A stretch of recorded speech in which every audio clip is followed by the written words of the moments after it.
Hi guys, আসসালামু আলাইকুম। কি করবো আজকে? একটা ভর্তার রেসিপি দেখাবো।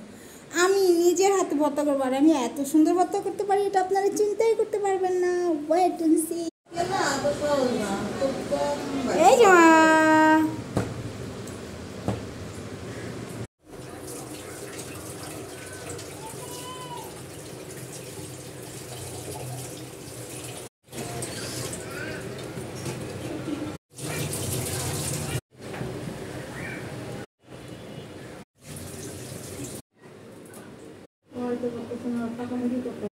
আমাকে বারো